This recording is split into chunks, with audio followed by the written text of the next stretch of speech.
This, in a sense, is an ideological war of words and, more importantly, an attempt to create an alternative narrative. Shaji, this is a war between left and right over the legacy of Sree Narayana Guru. Sree Narayana Guru is not only a spokesperson, calling him a spokesperson is denigration. He is Vigraha of, or he is the manifestation of what is Sanatana Dharma, or what we call the Hindu faith. Sree Narayana Guru consecrated 44 temples, 22 Shiva temples, nearly 14 Subramanya temples. So he's a great Dharmacharya. He has a great legacy of pluralism, communal harmony. He rightly pointed out whichever faith we belong to, the more important thing is to become a better human being. And he has rightly the legacy of even Mahatma Gandhi used to call him Sree Narayana Gurudeva Tripadangal, signifying the importance of Sree Narayana Guru. So I think, yes, there is always a tug of war between left and right over the legacy of Sree Narayana Guru, where the left calls the legacy as secular, the right calls the legacy as more of the Hindu Bharatiya tradition. Whichever way you want to call it, Guru is a Loka Guru or a Vishnu Guru. Sree Narayana Gurudeva is a Vishnu Guru who really reformed us. We had serious issues of casteism. We had serious issues of differences. Vivekananda, when he came to Nirmalji's and my land, he called us lunatic asylum. That means we people are crazy because of the casteist attitude we have. So Sree Narayana Guru in effect reformed this. Sree Narayana Guru, Mannathu Pattanabhan, Chattambi Swami, Mahatma Gandhi, Vivekananda Swami, Taika Daya Guru, are so many great reformers from all communities, including Christian Muslim communities, reformed us. Right, Rahul, I'm going to just hold on to the thought and take it to Nirmal Abraham. Nirmal, in the sense, Sree Narayana Guru is a reformer.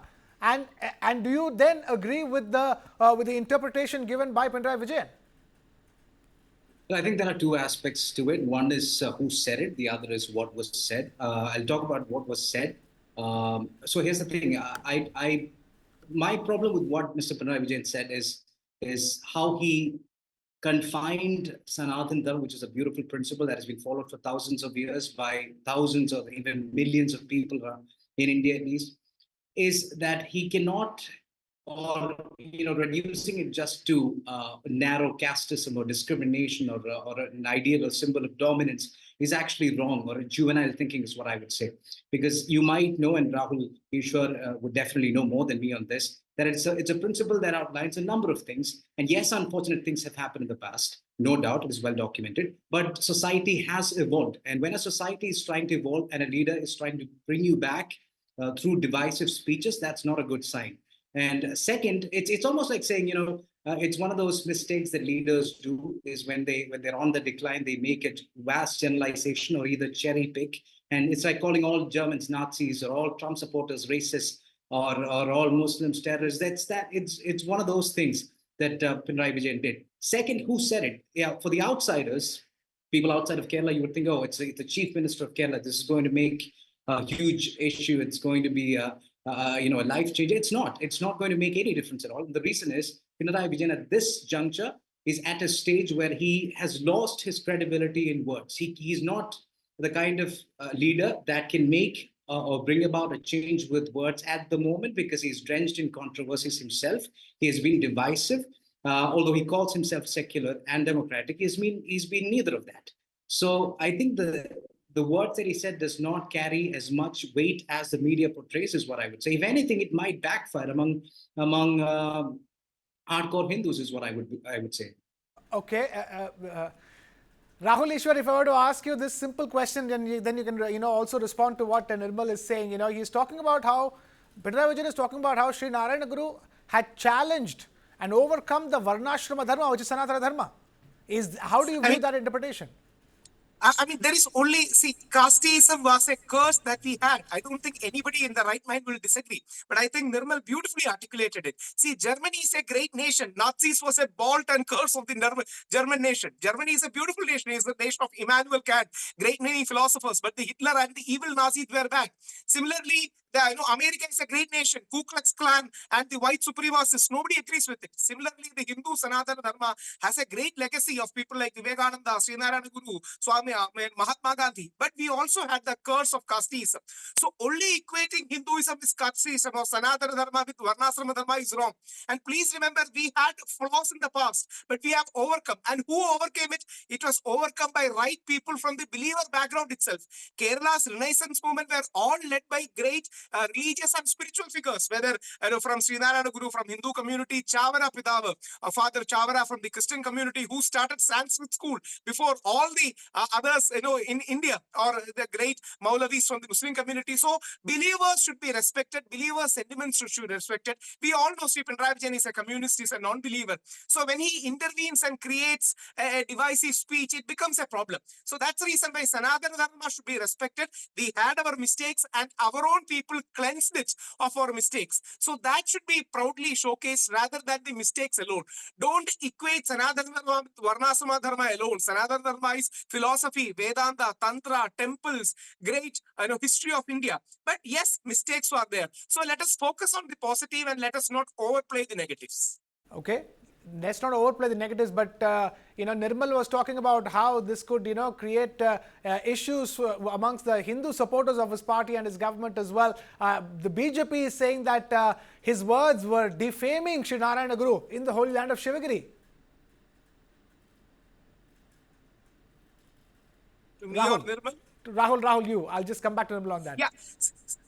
Please remember, Sivagiri is something like Kailasa. Sivagiri is the place where Sree Narayana Guru was celebrated, like an avatar of God. And Mahatma Gandhi came to Sivagiri to meet Sree Narayana Gurudevan. So I believe Sree Pinarayi Vijayan could have been more sensitive. Pinarayi Vijayan could have criticized by saying that casteism was a curse and Guru reformed it. But he, using the name of Sanatana Dharma, is straight away taking the playbook of Udayanidhi Stalin, who called Sanatana Dharma as dengue, malaria, and AIDS. See, let us respect every faith. Let us respect Hindu, Christian, Muslim, or Jew, or Buddha, every faith. Please don't demean any faith by negatives. That should be the right approach of secularism or pluralism or communal harmony. Nirmal, the question here is that how much of an impact is it going to have amongst the people of Kerala and his own voter base, Pinarayi Vijayan's own voter base? Well, I think he was trying to appease his voter base, because if you know how caste systems and caste-based votes work in Kerala, he was actually trying to appease him. But as Rahul Ishwaji rightly pointed out, he could have plainly said that casteism was a curse. We have to evolve as a society. And I'm glad that we are evolving as a society. That would have been a positive message. The intention would have been more positive. Unfortunately, here, it's more political, because as you might know, we are only about 16, 17 months away from an election. Pinarayi Vijayan is more drenched in controversy than Kerala was drenched in water in 2018. It's that bad. His entire family, cabinet, party, everything is drenched in controversy. So he has to find a way out. But to me, I don't think it's going to make much of a difference. And the reason is exactly as I stated earlier. Pinarayi Vijayan, as of now, as a leader, has lost weight on words. His words do not influence people unless you are a blind supporter of his party or his principles.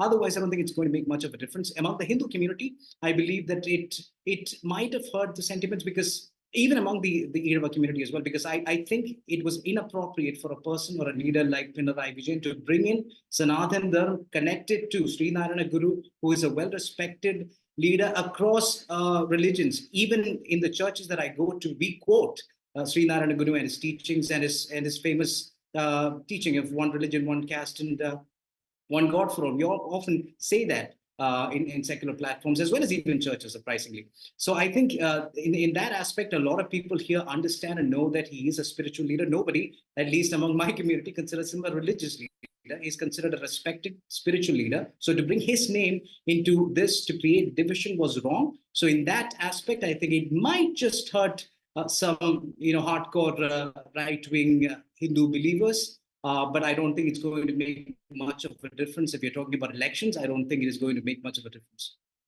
Nirmal is talking about him drenched in controversies. Talk to us. How has the image of Pinarayi Vijayan been in Kerala in the recent past, and probably all the problems he's faced in the recent past is the reason why he's led to make a statement like this.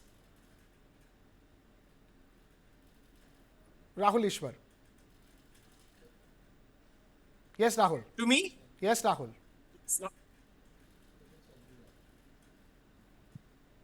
It's a question to me, sir? Yes, Rahul.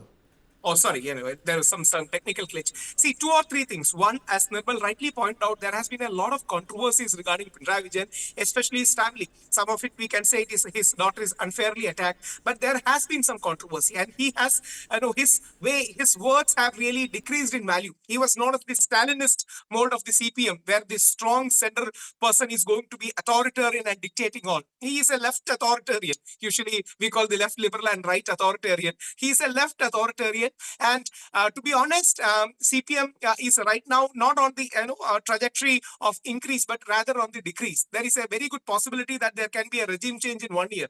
So he might be devising strategies to hold on to his particular vote banks and his demographics. That might be a larger strategy, but it is unfair to use spiritual gurus and community sentiments into political playbook like this so openly.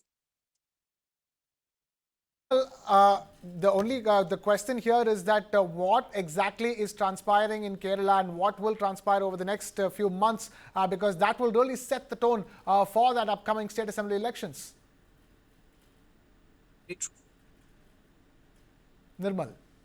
If the question is to me, the Kerala has mainly 4 voting blocks. One is the Hindu forward caste Nayars. The second is the Hindu backward community Iravas and the other backward community, followed by Christian community, which is around 18 to 20%. The Muslim community, which is around 27 to 29%. Traditionally, UDF or Congress, the Muslim and Christian community is more aligned with Congress. But with the rise of BJP, a section of Christian community is also going to BJP. On the other side, the Hindu backward communities are traditionally aligned with CPM and the LDF because of land reforms and so many historical reasons. So the community equations also play a very important aspects in Kerala politics, just like anywhere else in Indian politics. So yes, there can be a community realignment. There are talks of various communities realigning their interests and preferences. So he might have had all these things in mind before ruffling some feathers and raising some eyebrows. Every politician we know, they have their own motives while they speak and air these kind of statements. They have their own political calculations. But as a believer, as a normal believer beyond politics, when issues like Shabaramalas are misused, when issues like Sree Narayana Guru props up, the believers gets hurt. The devotee sentiments, definitely gets hurt. I hope politicians will be mindful of this.